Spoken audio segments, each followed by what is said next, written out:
मित्रांनो नमस्कार। आजच्या व्हिडिओमध्ये आपण ब्रिक्स समूह किंवा ब्रिक्स गट किंवा ब्रिक्स संघटना म्हणून ओळखल्या जाणाऱ्या या आंतरराष्ट्रीय संघटनेची माहिती घेणार आहोत।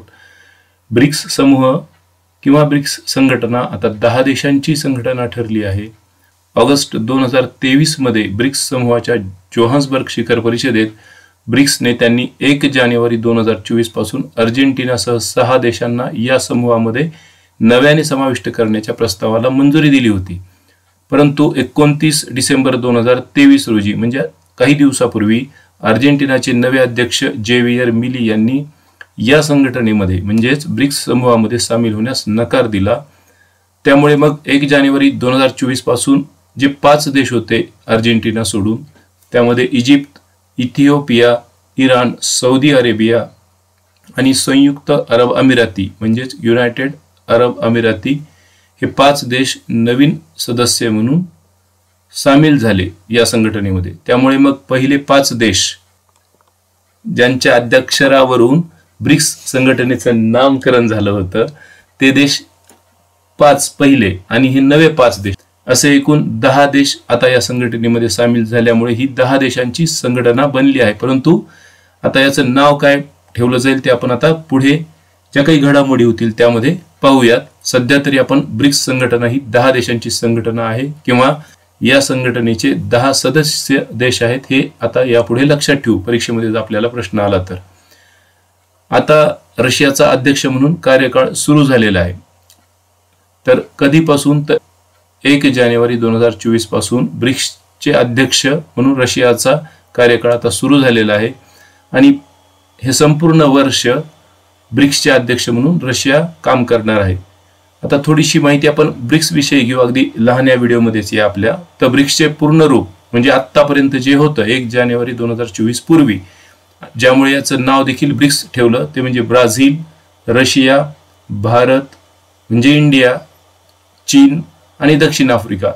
आणि या देशांची जी काही स्पेलिंग असतील त्यांची सुरुवातीची अक्षरे घेऊन ब्रिक्स असं नामकरण या संघटनेचं केलं होतं।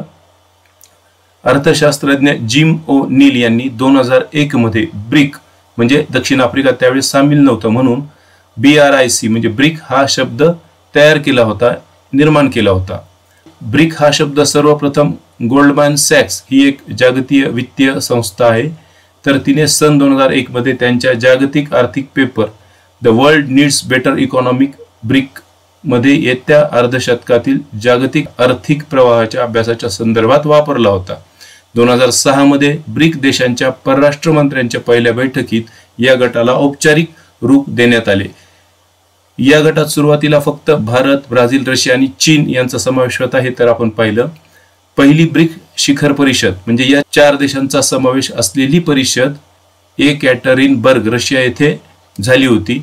2010 मध्ये या गटामध्ये दक्षिण आफ्रिकेचा समावेश करण्यात आला। त्यानंतर समूहाच्या नावात यस जोडला गेला साऊथ आफ्रिकेचा आणि त्याचे सुधारित संक्षिप्त रूप ब्रिक पासून मग काय झालं तर ब्रिक्स झालं। त्यानंतर ब्रिक्सचा वाटा आपण पाहूयात। जागतिक स्तरावर या संघटनेचा समावेश म्हणजे या 5 देशांचा, आता हे नव्याने 10 देश आल्यामुळे पुन्हा यामध्ये बदल होईल। तर ब्रिक्स हा 5 प्रमुख उदयोन्मुख अर्थव्यवस्थांचा समूह आहे जो जगाच्या एकूण भूक्षेत्राच्या 29.3%, जागतिक लोकसंख्येच्या 41%, जागतिक GDPच्या 24% आणि जागतिक व्यापाराच्या 16% प्रतिनिधित्व करतो। आता नवीन 5 देशांच्या समावेशामुळे यात आणखीन वाढ होणार आहे। तर आजच्या व्हिडिओचा उद्देश आपला म्हणजे की ब्रिक्स संघटनेची सदस्य संख्या आता वाढलेली आहे। यापुढे जर प्रश्न आला परीक्षेमध्ये तर ब्रिक्स मध्ये आता 5 देश नाही, बदल होईल का त्या नावामध्ये ते आपण आगामी काळात पाहूया। परंतु सध्या तरी ब्रिक्स संघटनेमध्ये आता 10 देश आहेत, 11 नाही आहेत कारण अर्जेंटिनाने त्यामध्ये सामील होण्यास नकार दिला होता, हे लक्षात ठेवा। व्हिडिओ आवडला तर लाईक करा, मित्रांना शेअर करा। त्याचबरोबर तुमच्या काही सूचना असतील तर त्या कमेंट बॉक्समध्ये सांगा। धन्यवाद।